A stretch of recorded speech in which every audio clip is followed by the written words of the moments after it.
Well, hello YouTube, Instagram. Good to reconnect with you all.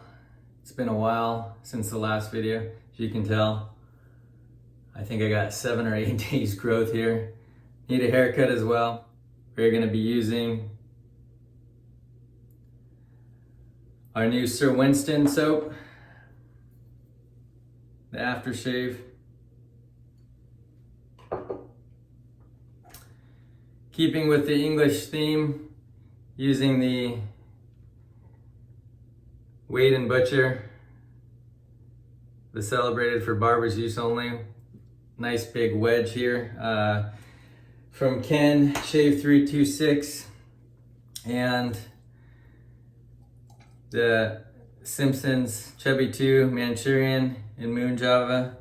That's a friend of mine's brush as well, and it seems like nowadays I've got to borrow gear from my friends in order to use top of the line gear. I got rid of most of my gear when we moved into this house about 6 years ago. Needed appliances and things like that, so sold off most of my collection, which was actually pretty extensive. So now I gotta borrow stuff.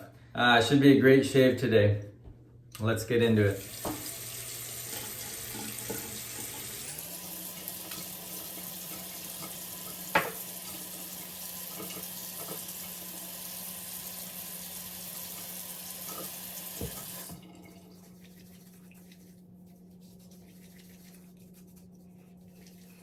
Love the added slickness that this shave primer gives, in addition to kind of boosting the lather density and even having some skincare for post shave.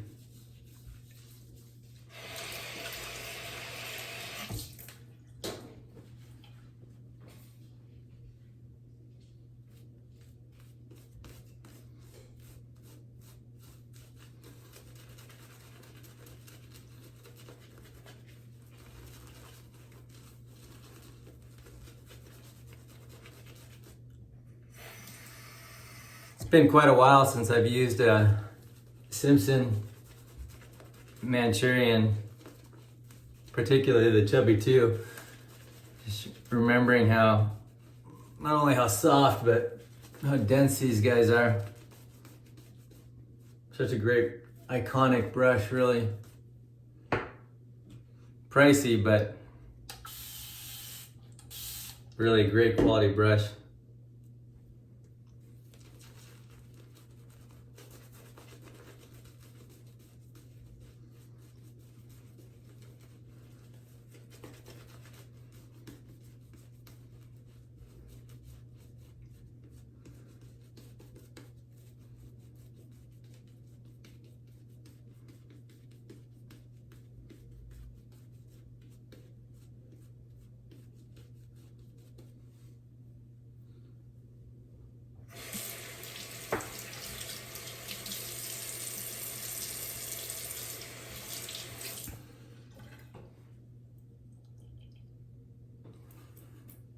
So you can see quite a bit of hair.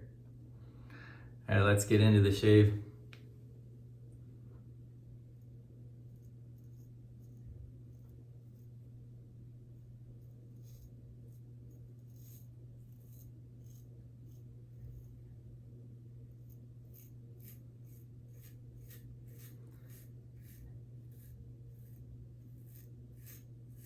Now, based on talking to Ken and even just feeling now, I think the blade is heavier than the Osiris 9/8 that I borrowed from him, due to the fact, probably because it's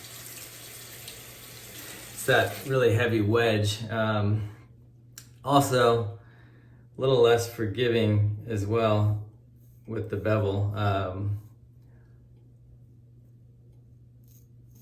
I can tell that if I'm off with my angle here, I'm gonna get punished for it. Whereas that Osiris was a little bit more forgiving, I would say.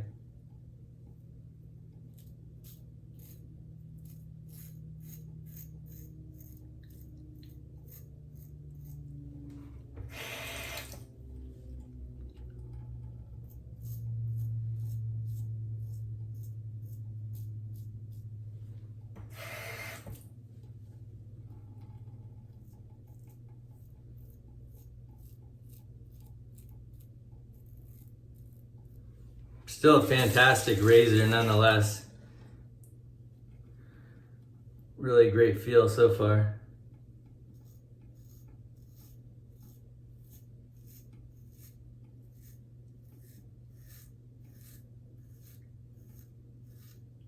And it is just mowing down that 7 or 8 days of growth.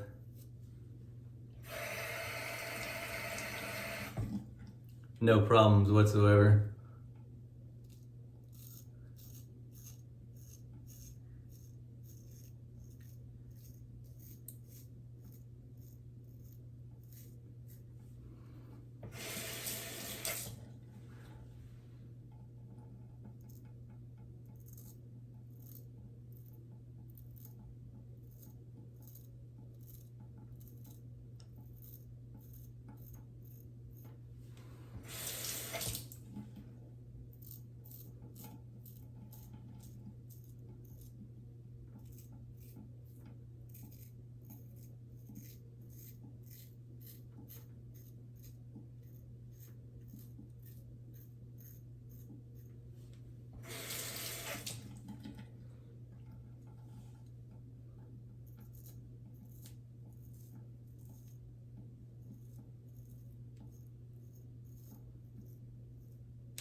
So what's been going on out there in Shavedom?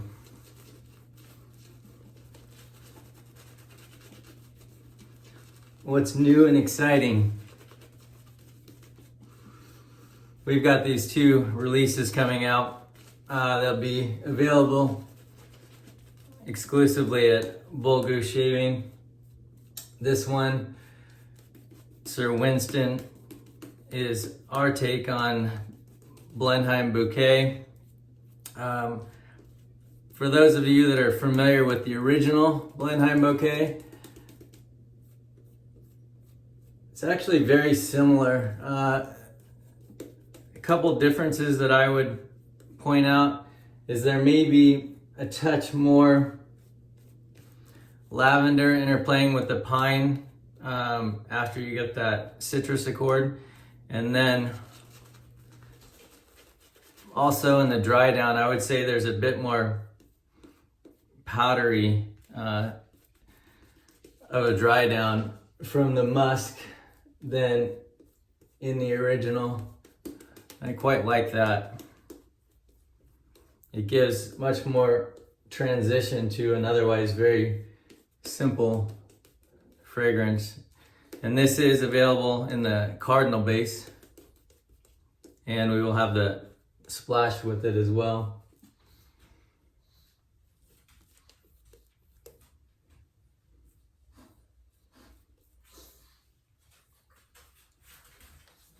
Scent strength on this is, I would say, medium to medium strong.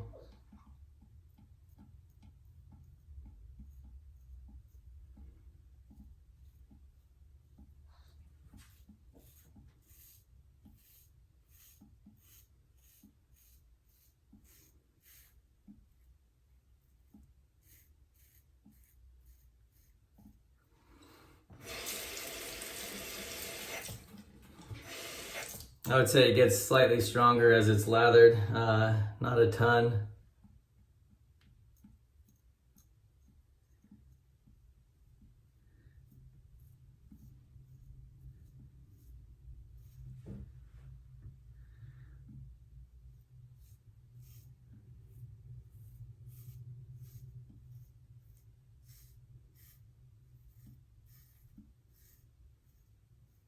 Yeah, overall, this is actually a really fantastic razor too, considering how long ago it was made. I wanted to use this one for this shave as well because, keeping with that English theme, I don't know if you can see the stamp there on the tang, but obviously Wade & Butcher's Sheffield, England.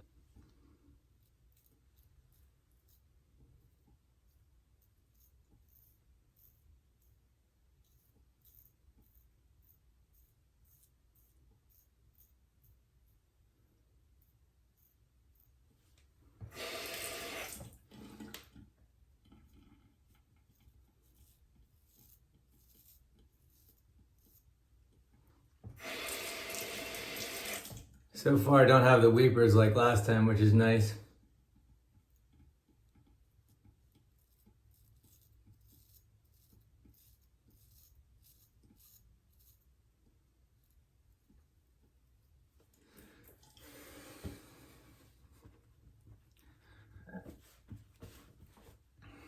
Nice. Gotta get that haircut. Maybe somebody else can work me in. I heard that perhaps Pelosi's hairstylist can fit me into her schedule. I'm not sure I'm that important though. Not that much of a big deal.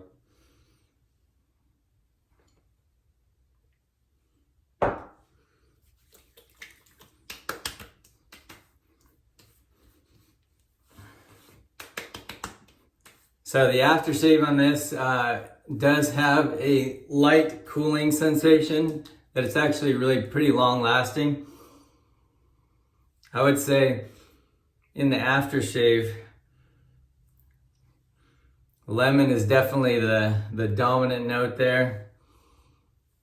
And we almost got a switch between the lavender and the pine. I feel like the pine's coming in a bit stronger in the aftershave. So Penhaligon's kind of holds a interesting place for me in my wet shaving / fragrance journey. This was actually a Blenheim gift set that I got. Pretty large tin here. Not sure what I'm gonna do with it at this point. I mean, I've had it for years and it's just sitting in my closet. Maybe I can use it as a piggy bank to buy more fragrances. You guys got any ideas for that? Throw them in the comments below. Also wanted to highlight, so the barber pole in the back, as I mentioned before, was my grandfather's, and they were distributing it out of his factory in Canada. And this is kind of an heirloom my dad just sent me from him as well. So King Edward VII would have been a little bit earlier, but contemporaneous with Sir Winston. Churchill would have been, I think, in the Parliament at that point, not Prime Minister as of yet, but contemporaneous. And this actually, you can see the leather on it, this actually hung off of a carriage. Yes, my grandfather had a carriage. He owned a thoroughbred horse farm back in the 70s and the 80s called San Rafael Racing Stables. They did have a couple stakes winners, one in particular that was a Secretariat mare that made it down here and won some stakes races even down here, which was a big deal for them, obviously. But I don't know, kind of a cool heirloom piece. I don't know much about King Edward VII, other than kind of the time period. I haven't done a lot of research on it yet. Trying to figure out what I'm going to do with this. Well, that's it, gents. Have a great week all, and thanks for tuning in.